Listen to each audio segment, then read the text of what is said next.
Hello and welcome everyone to another week and another Daily 8 on the News 8 Live Desk. Phil Penarski here with the top 8 stories that you need to know for your Monday. Hopefully everyone had a great weekend and are off to a great start today. We begin today's show over in Mecosta County.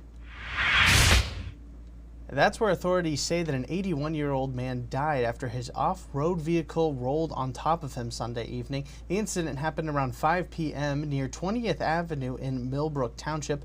Little information has been released at this time, including how the ORV rolled on top of the man in the first place. He has not been identified by the sheriff's office either and was said to have died at the scene. We will be bringing you all of the latest information whenever we do get it over on our website, woodtv.com. We head to the east side of the state now, where authorities say a woman died trying to save a dog that had fallen through the ice on a pond last week. Sheriff's deputies were called to a home in Goodland Township where the pond was located. Unfortunately, both the woman and the dog were pronounced dead, and their bodies were pulled from the water by rescue crews. The Michigan Department of Natural Resources says to avoid exploring frozen bodies of water, especially ones that have ice sheets less than 4 inches thick. The Grand Rapids community joined thousands of others this past weekend to celebrate National Wreaths Across America Day. More than 3,200 wreaths alone were laid at the graves at Veterans Memorial Cemetery. Michigan Veterans Homes held a special ceremony beforehand where everyone paid their respects to those who served. Those wreaths were made possible through sponsorships, and you can actually find out how to sponsor a wreath for next year if you are interested in helping out. You can find out how to be a part of the celebration in 2025 by checking out our story on woodtv.com.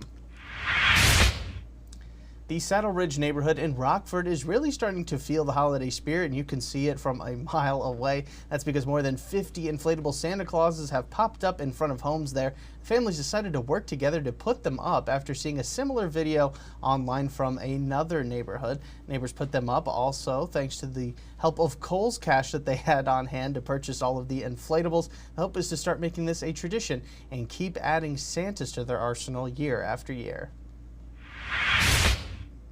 After extensive renovations, a long since dormant Salvation Army thrift store is now back open. It's located at the corner of Division Avenue and Garden Street. It's been closed for the past 4 years and is now back with a brand new floor, ceiling, and reimagined retail space. There will be gently used items to shop for, like clothing, shoes, handbags, even some furniture and more. The grand opening was this past Saturday, and hours going forward for the thrift store are going to be from 9 a.m. to 7 p.m. every day, and it will be closed on Sundays.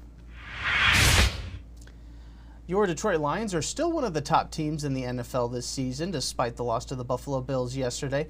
They're still a Super Bowl favorite as well, something this team has never, and winning a Super Bowl is something this team has never done in its history. However, that doesn't mean the Lions have never won anything. In fact, 89 years ago yesterday marked the 89th anniversary of the Lions winning the 1935 NFL Championship. We took a look back at that historical day in this week's Sunday Story, courtesy of digital reporter Matt Jarowski. This was the first of 4 NFL championships won by the Motor City Kitties. Relieved the game and all of the major moments from the Lions' 26-7 win over the New York Giants inside our story on woodtv.com. Let's step aside now and get you a look at your forecast for today. Here's Storm Teammate meteorologist Matt Kirkwood.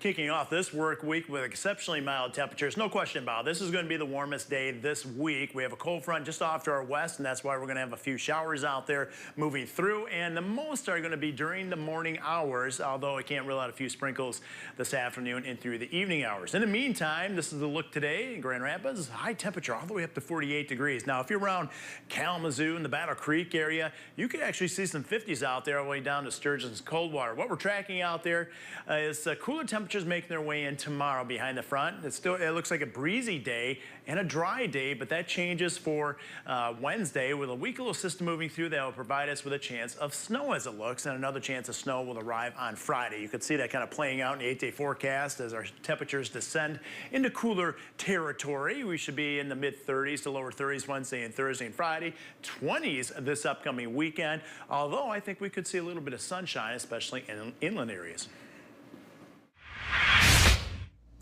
All right, thanks, Matt. And we end today's show with a meeting of Mr. Chuck Hillebrand.